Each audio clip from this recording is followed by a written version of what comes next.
শাহী পরোটা বানাবো, তো আমি এক এক সময় এক এক রকম ভাজ দেই। এটা এরকম একটু চাকু দিয়ে কেটে তারপরে এটা আপনার পরোটাটা পেঁচাবো যাতে অনেকগুলো ভাজ হয়।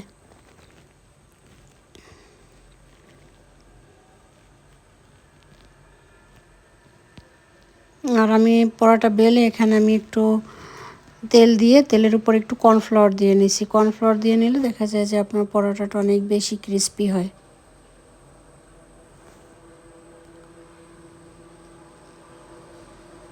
চাপটা এভাবে দিবেন যাতে আপনার পরোটার মানে ভাজটা যেন একটার পর একটা হয়। এবার খুব সুন্দর করে বেলে নিতে হবে।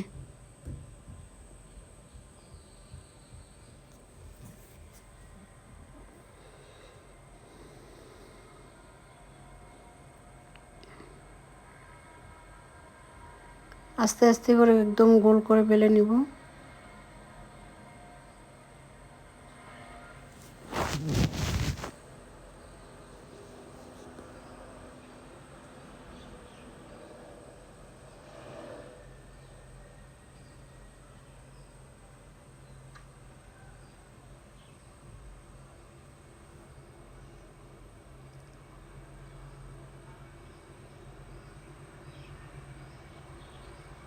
পরোটা তো একটু মোটাই হয়, হালকা, সবাই জানে।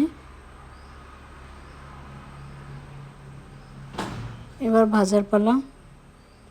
তো আমি পরোটা ভাজার আগে একটু হালকা একটু সেঁকে নিই, সেঁকে তারপরে আপনার দেখা যায় তেলটা দিই, তাহলে আপনার পরোটায় তেল কম লাগে। তেল তো এমনি আমাদের বেশি খাওয়া ঠিক না, তারপরও পর্যায়ক্রমে খাওয়া হয়ে যায়।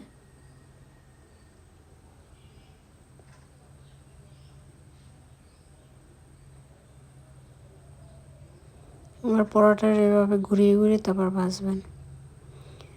আমার কড়াইটা দেখিয়ে বোঝা যায় যে এটা পরোটা ভাজতে ভাজতে এটার অবস্থা কতটা নাজেহাল হয়ে গেছে, দোকানদারের মতো।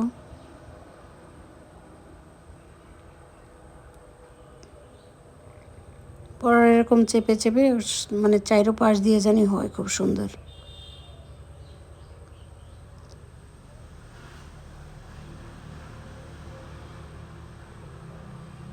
সকালবেলা একটা পরোটা, 1 কাপ চা, তো চাটাও বানিয়ে নিচ্ছি।